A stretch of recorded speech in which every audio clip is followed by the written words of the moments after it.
So I would say Sanjay Leela Bansali maybe.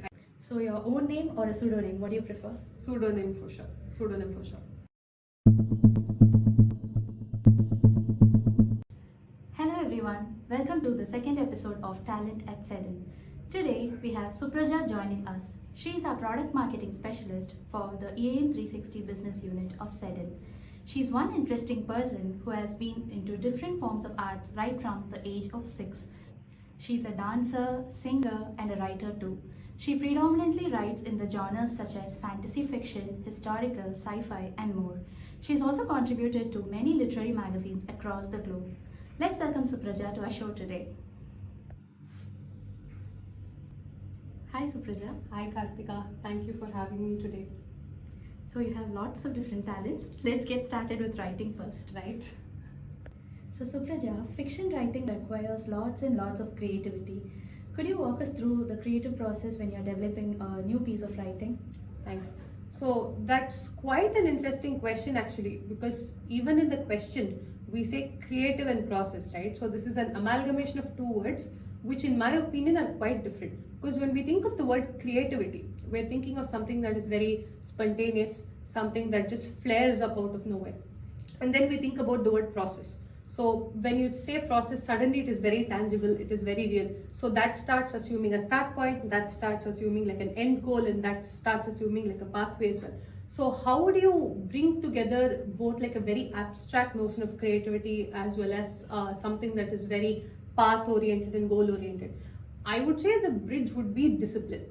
But for me, and for each person, discipline can mean a different thing. For me, to have discipline is to surrender to it. So I would say to create any piece of work, regardless of its size, it could be a very big piece of work, it could be like a smaller snippet, something that takes days or seconds or hours or even years. So for me, the first part, every time I turn up with a creative piece, is to just accept it, receive it, and let it marinate in my head. So I just think about an idea and let it sort of sweep through my head and slowly delve into what it means to have an idea. I might spend hours daydreaming. I might spend even months thinking about it. Sometimes I spend just a couple of days thinking about it. So step number one is to accept the idea and not take any direct action, but to just leave it in marinated. Step number two is to actually give it physical form. So when I say give it physical form, it could be just writing on a piece of paper. It could be going to maybe like a video collage app or a photo collage app, maybe Pinterest, and creating a mood board, sort of daydreaming about my characters, sketching through. So the second part would be to actually give it a physical, tangible form. The third part, through this process, as you say, because we think about it in a linear fashion, right? The third part would actually be to write it without the expectation of a finish point. So when you start thinking forward, what will happen next? Oh my God, will I be able to finish it? That gives us some sort of pressure, and that gives us some sort of set expectation about what things are to do. So yeah, alongside the planning, I would say the third bit of what I do is to just accept the flow, transgression, and let myself delve into it, live in the moment, if you say. The last part, which until now, this is more of a dreamer's process than a writer's process. The last part is when things get real. So that is when you finish your body of work and start recollecting on what you've done, sort of a retrospection of how far you've traveled to now.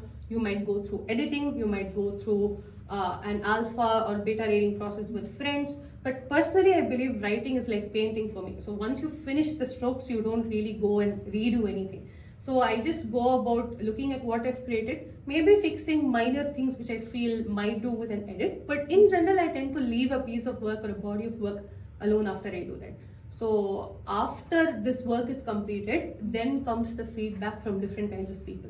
And based on what kind of emotions that invokes in other people, I try to spread it further, I try to take it forward through other means, and that is how a piece works. So this is general, it doesn't have to be for a book, it could also be for like a small piece of poetry.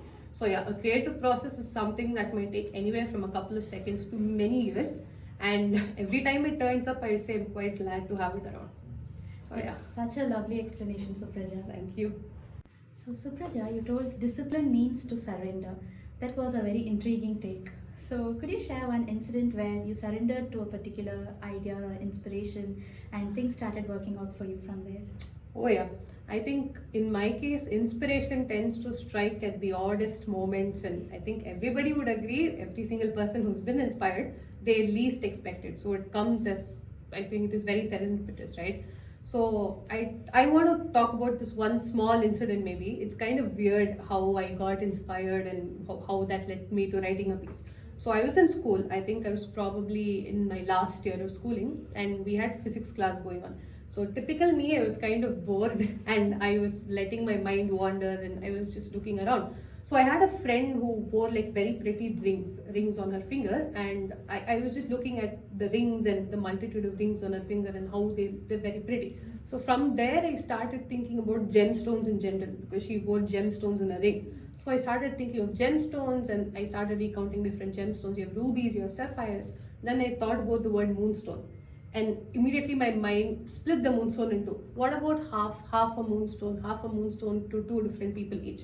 So from there I got like a very vivid flash of a particular chapter in my book, and that just grew into chapter over chapter over chapter, and that grew into one big book that got down. So it all started, sometimes it starts with a friend's ring, sometimes it starts with a random animal or an object I see, sometimes it even starts from like a hazy recollection of something I dreamed. So yeah, inspiration comes at like odd places, but I didn't expect it to come from my friend's ring of all things. Yeah, so when I think about getting inspiration, like I said, it's very spontaneous. So it might come from a certain color I like, maybe on the walls. It might come from like a word I mishear. So someone might be speaking, I probably pick up one word which I like looking at that word. I like the feeling of that word. I hold that word. Or I might look at a painting on the wall and then I start conjuring up. So on the wall there we have a whistle, and I'm able to see like a little indent on the whistle. So immediately my mind starts going, what if there was a little tunnel inside the whistle? And what if there were people inside the whistle? What if there was a whole world inside the whistle? So similarly, I would look at random objects, random ideas, hear random voices, and I try to conjure ideas out of that. So I'd say an idea reaches me as a whole. It's never something I sit and concoct. It is always something that comes to me as a full package. So that's how it works for me. It's really interesting to see how you draw your inspirations from and where you draw them from. But it might not be easy. At times you do have some challenges. You might be facing some challenges while writing. So can you say how do you handle these challenges while you're writing? That's also when I think about challenges while writing, right? I feel like writing itself, I would not use the word challenge, but certainly it's a trying process because I don't really think of it as a linear process that I do from start to finish. There are always ups and downs when you are writing. Sometimes you are heavily inspired, you want to churn out like large piece of writing within a couple of days. Sometimes you're stuck somewhere and you have to wait for days until your brain sorts itself out, if you think about it, and carries on. But I would say some very obvious blocks, if you want to think about it, is when you're writing something you don't know what comes next. So there is a very famous piece of writing advice here. The answer is, so when you think of the word roadblock or even writer's block, right, the word block always assumes that there is something in front of it that is blocked. But the writing advice here that I quote here says that it's not about what is in front, it's about something that you've crossed. So there's something in the previous body that you've created that has gone slightly wrong, and you intuitively feel that there is a block forward. So you're not able to move forward because it's something that you've done before. So I'd say easy ways to tackle challenges for me is to just retrospect what I've done till now. See what I've done and if I'm intuitively very comfortable with the body of work I've created. If I feel that it's okay, that there is not an issue there, what I do is simply divert my mind away from it. I'll probably go listen to music, I'm trying my hand at different things nowadays. So right now my new obsession is playing like the veena, the musical instrument. So now I try to go play the veena sometimes, I go binge very nice music that I like, I maybe go try to practice dancing. I take a break essentially and I leave it alone maybe, and I believe that a little while later I will go back to writing. But I'd say there are many conventional methods, non-conventional methods as well to getting over challenges and blocks. But I'd say something that has worked for me best and something that I would recommend to maybe other people feeling is you should have an intrinsic belief that you are able to write. If you've tried all the methods that you've done so far and nothing seems to work, it is that belief that you have created this body of work so far and you will be able to take it forward because you are the same person essentially. That will really help is what I feel, because I feel writing is very similar to creation, the creation a god creates that. So writing is close to the word goddom. So you have to go back into goddom yourself, assume the role that you are the god of the universe that you've created, and you will be able to take it further. So that to go back into my power and give myself the idea that I'm able to write forward really helps get over challenges. It's very fascinating to see when you say that you're the god of the universe that you create. That's one interesting idea for all the writers out there. So Supraja, you said you practice Veena from time to time. You're also a really good dancer. So can you say how your dancing influences your writing and vice versa? I think this might be my most favorite question, and I would love this question the most for two reasons. One, it talks about dancing. So I've always really liked dancing ever since I was a child. So I was starting to learn since I was about 7-ish years old, and then I learned for the predominant part of my childhood. The other reason being because I have all these different forms of art that I look up to and that I learn, and I believe that beyond these conventional performing arts versus visual arts, every other thing that we do really committed to and that we do is also an art form. So in my case, we can talk about dancing, music a little bit, we can talk about writing and something else as well. So I believe that all of these aren't like isolated silos. I believe that these are all part of an ecosystem. So it is the same kind of energy that comes from one supreme source. So I can call this supreme source as, let's say, creative energy. So the same creative energy for me manifests into different forms of art. As a dancer or even as a writer, I would express similar kind of emotions that channel from my creativity. If I'm angry, that shows up in my dancing. That will also show up in my writing. If I'm say happy, if I'm sad, if I feel love, all of that shows up both through my dancing as well as into the writing. So I would say both explore very raw human emotions in similar kinds of way. So that tie-up between dancing and writing, that has really taught me to feel a little deeper into myself and my mind and put it out to the audience.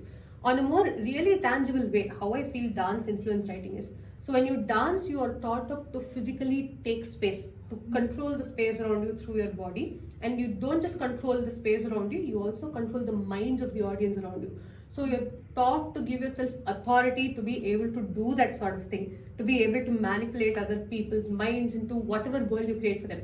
And I think that really translates into writing, because at least when you're dancing, you're physically there. But when you're writing, you're not there, but you give a little bit of your soul into the writing. So even beyond my lifetime, when even I'm not present, this is going to live on. My writing might live on way farther than I will ever go, right? So I will still be taking a little bit of space up in the reader's mind and, creating that kind of authority where I show them a world.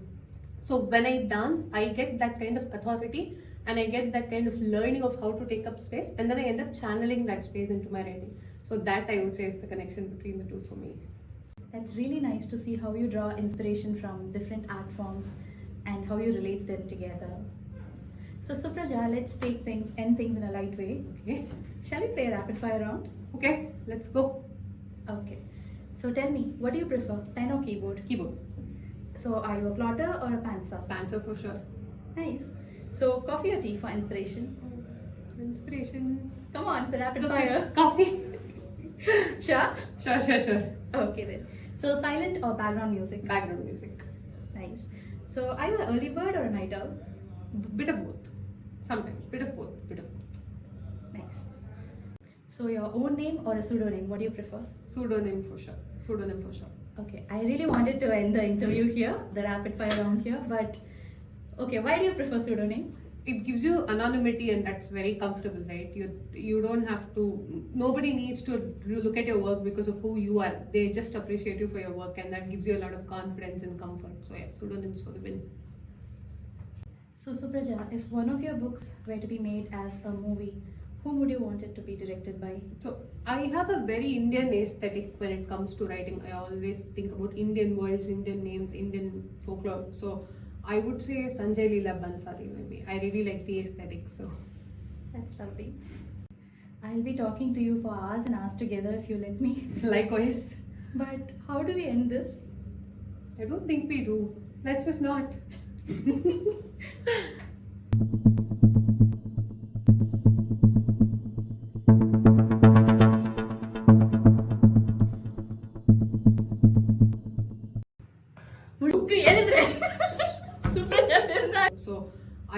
say Sanjay Leela Bansali maybe.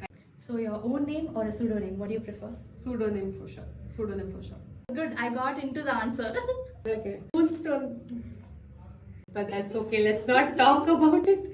That is a blooper. Blooper episode the hit tag. I know. ಏನೋ ಅಣ್ಣ. Our